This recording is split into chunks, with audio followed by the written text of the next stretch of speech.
Joining me now is House Judiciary Committee member David Cicilline. He voted today to authorize a subpoena for the entire Mueller report, and he has said it's, quote, impossible to write off the collusion question without seeing the full Mueller report. Congressman, welcome back to the show. Good to see you. Let me ask this first question this way.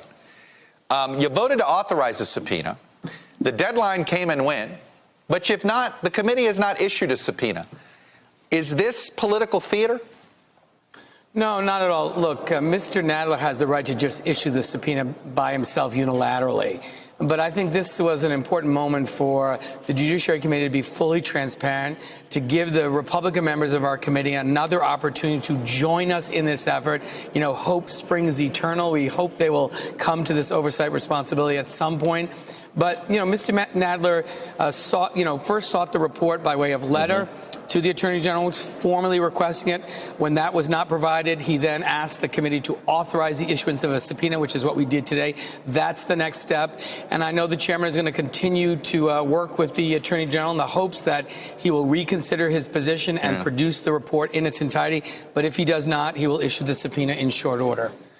So is the subpoena then sitting there while you wait to see what the Attorney General delivers? So he's basically, look, I won't use it until I see what you deliver, and if you somehow deliver something that we find satisfactory, we don't issue the subpoena. Should the Attorney General view it that way?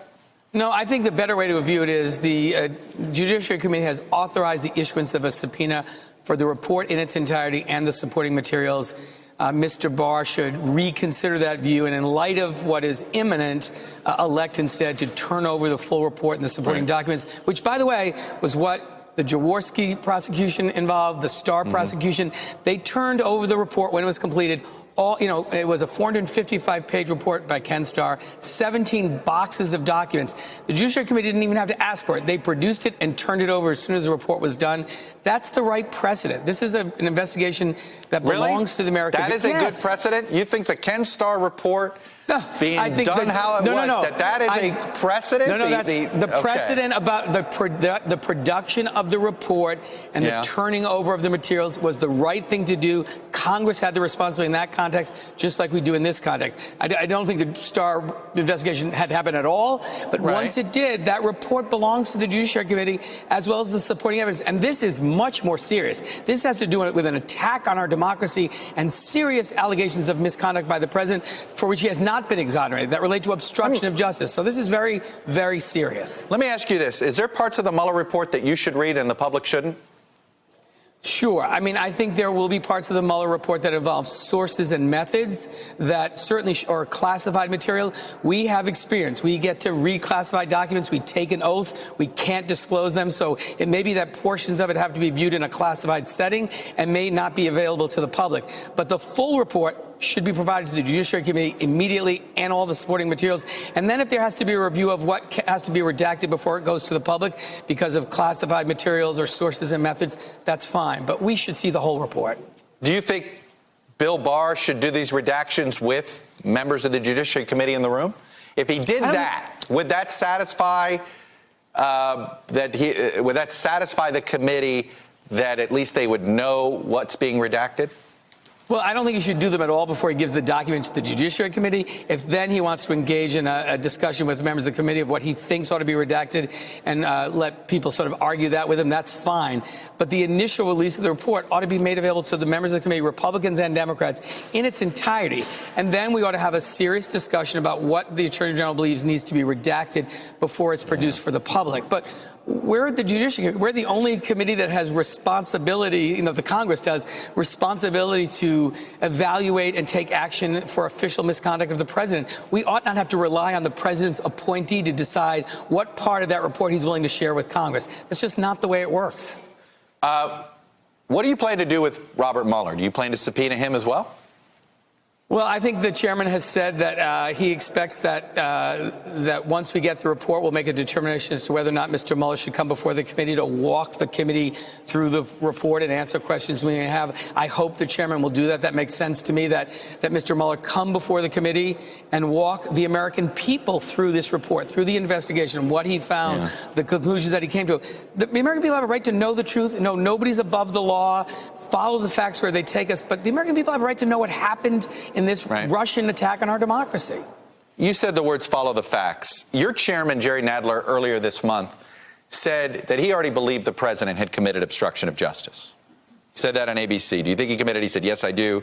And he said he believes it's very clear. Obviously, the Attorney General said no.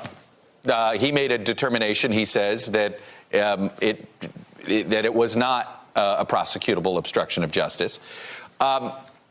Shouldn't, if the chairman of the committee has already said he thinks a crime has taken place, should that not give pause that the Attorney General thinks, well, boy, there's already a conclusion without the evidence?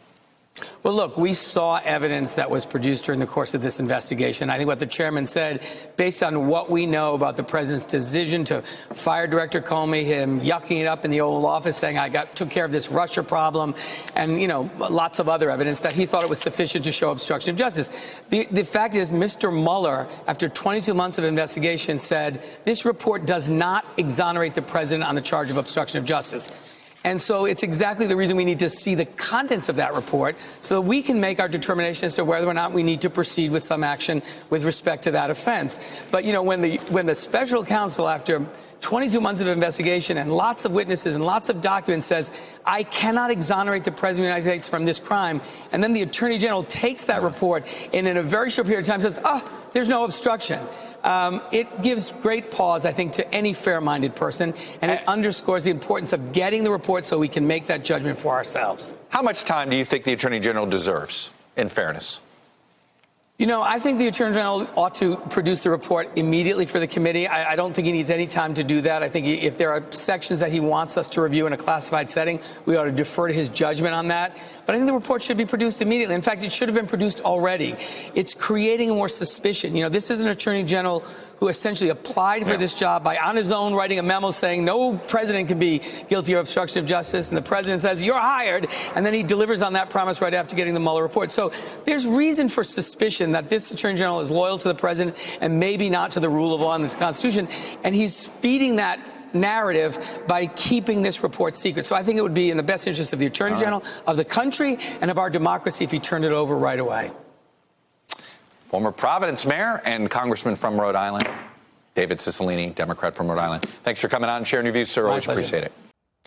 Hello, YouTubers. If you're watching this, it means you've checked out our channel, so thank you. Now do me a favor, subscribe by clicking on that button down there.